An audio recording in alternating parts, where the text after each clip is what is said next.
ஒருமையில பேசுவது இருக்கக்கூடாதுன்றதுதான் நம்ம கண்ணியமான விமர்சனம் தான் இருக்கணும். எதிரி எவ்வளவு பெரிய ஆளாக இருந்தாலும் களத்தில் கருத்தியலாக எதிர்கொள்ளணுமே தவிர தரைக்குறைவாக பேசுவதால் ஒருத்தர் வெற்றி அடைஞ்சிட முடியாது. மக்களிடத்துல நீங்க என்ன கருத்தை கொண்டு போய் சேர்க்குறீங்க, உங்க கொள்கையை என்ன கொண்டு போய் சேர்க்குறீங்கன்றதை வச்சுதான் நீங்க மக்களிடம் அன்பை பெற முடியுமே தவிர நீங்க கேலியும் கிண்டலுமாக பேசுவதாலோ அல்லது நீங்கள் கூட்டிய கூட்டத்தின் முன்பாக அவர்களை உற்சாகப்படுத்த வேண்டும் என்பதற்காக வார்த்தை கண்ணிய குறைவாக அல்லது உறவு சொல்லி அழைப்பதாலோ வெற்றி அடைஞ்சிட முடியாது. கருத்தியல் தான் வெற்றி அடையும்.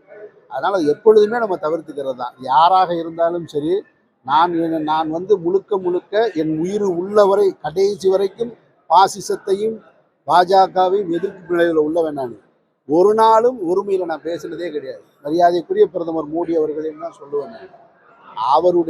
அவர் வகிக்கிற பதவிக்கு மரியாதை கொடுக்க வேண்டியது எனக்கு பொறுப்பு இருக்குன்னு நான் நம்புறேன். நான் அதனால ஒருமையில பேசுவதனால் வென்றுட்டதா இருக்க முடியாது. அவரோடு களத்தில் நின்று கருத்துல மோதி நான் ஜெயிக்கணும். அதுல நான் உறுதியா இருக்கேன். மாநாடு அது முழுமையாக நடைபெற்று முடிந்த மாநாடு மாதிரி தெரியல. ஒரு ரசிகர்கள் சந்திப்பு போலதான் நடந்து முடிந்ததா நான் பார்க்கிறேன். நான் ஒரு மாநாடு என்றால் அந்த மாநாட்டில் ஒரு தலைவர் உரையாற்றியதற்கு பின்னாடி நிறைவுரையாற்றியதற்கு பின்னாடி தீர்மானம் நிறைவேற்றப்பட்டதற்கு பின்னால் தான் மாநாடு மேடையில் இருப்பவர்கள் கலைந்து செல்வாங்க. ஆனால் அங்கே தாவேக தலைவர் அவர்கள் பேசி முடிச்ச உடனே அவர் உடனே கலைஞ்சிட்டார். அந்த நிகழ்ச்சியை தொகுத்து வழங்கினவர் இந்த தீர்மானங்கள்லாம் அப்புறமா நிறைவேற்றுவோம்னு சொல்றாங்க. அதுவே எனக்கு ஆச்சரியமாக இருந்தது. இத்தனை லட்சம் மக்களை கூடி நீங்க நிறுத்தி அவனுக்கு என்ன சொல்ல போறீங்க? நான் இன்னொருக்கா சொல்லுவேன்னு சொன்னா இதை நீங்க டிவியில உட்காந்து சொல்லியிருக்கலாமே. இன்னொரு முறை சொல்லணும். அப்போ அப்படி ஒரு பெரிய மாநாட்டை கூட்டியிருக்க வேண்டிய அவசியம் இல்லைன்னு தோணுது. அதெல்லாம் பக்குவப்படுவாங்கன்னு நான் நம்புறேன். அடுத்தடுத்த மாநாட்டில் சரி செய்வாங்கன்னு எதிர்பார்க்குறேன். புதிய சிந்தனை இல்லாத பின்னால் மாபெரும் புகழ்பெற்ற நடிகர் திலகம் சிவாஜி கணேசன் அவர்கள் கட்சி ஆரம்பிச்சாங்க. பாக்கியராஜ் அவர்கள் கட்சி ஆரம்பிச்சாங்க. நடிகர் சரத்குமார் அவர்கள் கட்சி ஆரம்பிச்சாரு. டி ராஜேந்தர் அவர்கள் கட்சி ஆரம்பிச்சாங்க. எல்லாருமே கூட்டம் கூட்டினாங்க, மாநாடு காமிச்சாங்க. ஆந்திராவில் சிரஞ்சீவி அவர்கள் கட்சி ஆரம்பிச்சாங்க.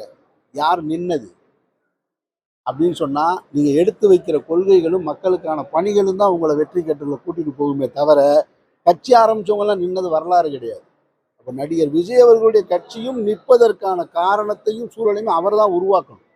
அவர் எந்த அளவுக்கு மக்களோட நெருங்கி நின்று கருத்தியலாக இந்த மாநில சுயாட்சிக்கு பக்கமாக மக்களின் குரலாக பொதுவெளியில் அவர் எப்படி எதிரொலிக்கிறார்ன்றதை வச்சுதான் அந்த வெற்றியை நம்ம முடிவு செய்யணும். உங்க கருத்துப்படி இன்னும் நடிகர் விஜய் கருத்தியல் கொள்கைகளை இன்னும் கொண்டு வரலன்னு நினைக்கிறீங்களா? கொண்டு வரணும். கொண்டு வரணுமா? கொண்டு வரணும். இந்த மாநிலத்தின் உண்மையான பிரச்சனைகள், தேசம் சந்திச்சுக்கிட்டு இருக்க முக்கியமான பிரச்சனைகளை அட்ரஸ் பண்ணணும்.